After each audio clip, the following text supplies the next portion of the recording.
కడపలో వివాదాస్పద నిర్మాణం ఒకే స్థలానికి 2 అనుమతులు ఎలా ఇచ్చారన్న ప్రశ్నలు తలెత్తుతున్నాయి.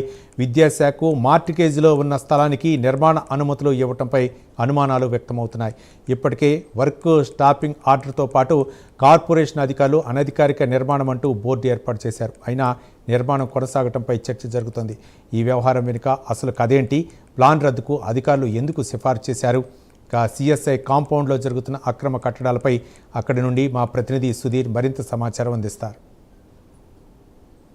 ఈ రోజులుగా సిఎస్ఐ అక్రమ కట్టడాల వివాదం అయితే కనుక పూర్తిస్థాయిలో కూడా పెను ప్రమాదాలకు కూడా దారితీస్తుందని చెప్పుకోవచ్చు. ఈ నేపథ్యంలో కూడా ఏదైతే సిఎస్ఐ ప్రాంగణంలో ఇక్కడ దాదాపుగా ఏళ్ల నాటి నుంచి కూడా స్కూల్ ఉంది, ఆ ప్రాంగణంలో ఇక్కడైతే కనుక పూర్తిస్థాయిలో అక్రమ కట్టడాలు నిర్వహిస్తున్నారు. ఈ నేపథ్యంలో కూడా దీనికి సంబంధించి ఇప్పటికే హైకోర్టుకు వెళ్ళిన పరిస్థితి. హైకోర్టులో కూడా దీనికి సంబంధించి ఇప్పటికే పలుమారుగా అక్కడ ఉన్నటువంటి అడ్వకేట్లు కూడా దీనిపైన కూడా విశ్లేషించిన పరిస్థితి. ఈ నేపథ్యంలో కూడా హైకోర్టు కూడా ఈ అక్రమ కట్టడాలను ఆపాలని చెప్పి నోటీసులు జారీ చేసినా కానీ ఇక్కడ ఉన్నటువంటి ఏదైతే అక్రమ కట్టడాలు నిర్వహిస్తున్న వాళ్ళు కూడా పూర్తిలో మరోసారి పేటరైపోతున్నారని చెప్పుకోవచ్చు. ముఖ్యంగా దాదాపు మనం చూసుకోవచ్చు ఏదైతే సిఎస్ఐకి సంబంధించినటువంటి ఆ ప్రాంగణం ఉన్నదో ఇక్కడ దాదాపుగా ఏదైతే ఆ ప్రాంతంలో అక్రమ కట్టడాలు అలాగే షాపింగ్ మాల్స్ కూడా ఇక్కడ కట్టున్న పరిస్థితి అయితే హైకోర్టు ఉత్తర్వులు కూడా బేఖతారు చేసి ఇక్కడైతే కనుక అక్రమ కట్టడాలను కూడా నిర్వహిస్తున్న పరిస్థితి ఉంది. దీనికి సంబంధించి మనతో మాట్లాడేందుకు దీనికి సంబంధించినటువంటి వాళ్ళు ఉన్నారు, వాళ్ళు అడిగి తెలుసుకున్నాం. సరే ఏంటి, ఒక పక్క హైకోర్టు నోటీసులు ఇచ్చినా కానీ ఎందుకు ఇంత నిర్లక్ష్యం వహిస్తున్నారు వీళ్ళు?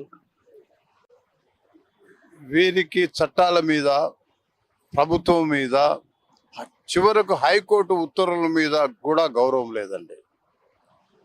మేము ఏమి చేసినా చెల్లుతుందనే దృక్పథంతో మరి ముఖ్యంగా ఈ పేయాల ఐజక్ వరప్రసాద్ అనే వ్యక్తి ముందుకు వెళ్తున్నాడు. నేను ఎలాగైనా సరే ఈ అక్రమ కట్టడాన్ని పూర్తి చేయాలని అతను ఉన్నాడు. మేము ఈ యొక్క సిఎస్ఐ టీఏ బెనిఫిషరీస్గా అక్రమ కట్టడం కట్టేదానికి లేదు, ఇది తప్పనిసరిగా ఇది డెమాలిష్ కావాలని మేము ముందుకు వెళ్తూ ఉన్నాం. మరి ముఖ్యంగా చెప్పదలుచుకున్నది ఏంటంటే 2023 సంవత్సరం జనవరిలో సిఎస్ఐటిఏ తరఫున పేయాల ఐజక్ వరప్రసాద్ ఈ యొక్క అక్రమ కట్టడ నిర్మాణానికి అప్లికేషన్ చేసుకున్నాడు.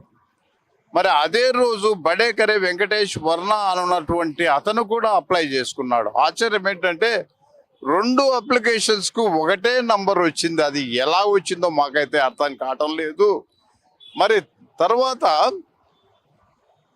మార్చి మాసంలో ఈ అక్రమ కట్టడం గురించి మేము ఫిర్యాదులు చేసినప్పుడు పని నిలిపివేయమని వర్క్ స్టాప్ ఆర్డర్ ఇవ్వడం జరిగింది.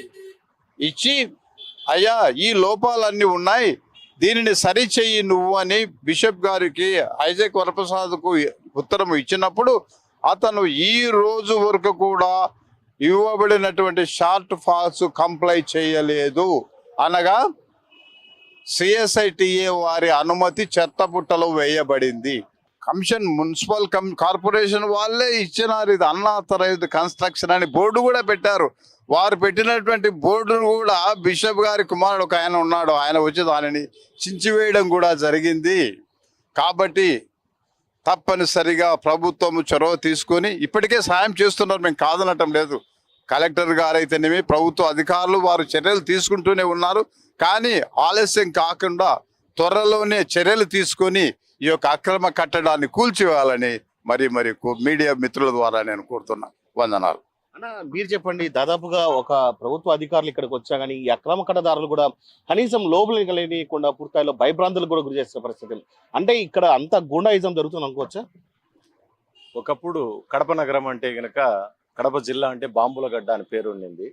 అది సినిమాల్లో కల్పనం ద్వారా ప్రజలను ఆ విధంగా మోటివేట్ చేస్తారని చెప్పి రాజకీయ నాయకులు, అధికారులు మొత్తుకొని చెప్తే గనక ఇప్పుడిప్పుడు సమాజంలో మార్పు వస్తుంది అనుకుంటే గనక వీళ్ళు సిఎస్ఐ యాజమాన్యము ఇక్కడ అక్రమ నిర్మాణం చేసే వాళ్ళు కడప అంటే గనక బాంబుల గడ్డ అనేదానికి ఉదాహరణ ఇది అని చెప్పేసి అడిషనల్ కమిషనర్ గారు మొన్న వస్తే ఆయననే లోపలికి రానికుండా గేటేసే పరిస్థితి.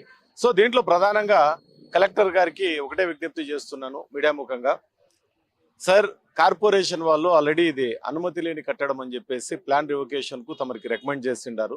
దాన్ని పరిశీలించి త్వరితగతిన క్యాన్సిల్ చేసి డెమాలిష్ చేసే ఆర్డర్ ఇవ్వమని చెప్తున్నాము. దీంట్లో ఒకే షెడ్యూల్ స్థలానికి 2 చోట్ల ఇద్దరికి ప్లాన్ ఇచ్చారు.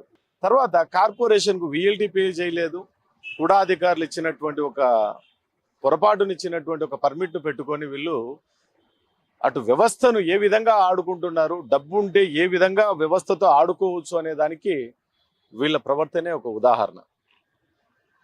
ఇది మొత్తంగా మనం చూసుకుంటే కనుక సిఎస్ఐ యాజమాన్యం అయితే కనుక పూర్తిస్థాయిలో కూడా మొండి వైఖరిని అయితే కనుక ప్రదర్శిస్తుందని చెప్పుకోవచ్చు. ముఖ్యంగా దాదాపుగా ఇప్పటికే హైకోర్టుకు సంబంధించిన ఉత్తర్వులు ఉన్నా కానీ కూడా గతంలో మొన్న 2 రోజుల కింద కూడా ఏదైతే కార్పొరేషన్ సంబంధించిన అడిషనల్ కమిషనర్ ఇక్కడికి వచ్చినా కానీ పూర్తిస్థాయిలో గేట్లు తీయకుండా ఒక అధికారిని లోపల పంపించకుండా పూర్తిస్థాయిలో కూడా నిర్లక్ష్యం వ్యవహరించిన పరిస్థితి అని చెప్పుకోవచ్చు. అయితే ముఖ్యంగా హైకోర్టుకు సంబంధించిన ఏదైతే ఉత్తర్వులు ఉన్నాయో అవి ఇక్కడ ఉన్నటువంటి గోడలకు అతికించిన సమయంలో కూడా ఇక్కడ ఉన్నటువంటి బిషప్ కొడుకు వచ్చి పూర్తిస్థాయిలో కూడా నిర్లక్ష్యంగా అవి చించివేయడం జరిగింది. పూర్తిస్థాయిలో ఇప్పటికైనా ఏదైతే అన్యాక్రాంతమవుతున్నటువంటి దాదాపు ఇక్కడ మనం చూసుకోవచ్చు ఏదైతే స్కూల్ కూడా ఉంది. ఈ స్కూల్ నిర్మాణాన్ని పడగొదిసి దాదాపుగా ఇక్కడ అయితే కనుక అక్రమంగా కట్టడాలు అలాగే షాపింగ్ మాల్స్ కూడా కడుతున్నారు. ఇప్పటికే హైకోర్టు తీర్పులు ఇచ్చి ఇప్పటికే పనులు కూడా ఆపిన పరిస్థితి అని చెప్పుకోవచ్చు. ఖచ్చితంగా దీన్ని డెమాలిషన్ చేయాలని చెప్పి ఉన్నటువంటి ప్రజానికం కోరుకున్న పరిస్థితి అని చెప్పుకోవచ్చు. సిఎస్ఐ కాంపౌండ్ నుంచి వీడియో జర్నలిస్ట్ రాగేస్తూ సుధీర్, ప్రైమ్ న్యూస్, కడప.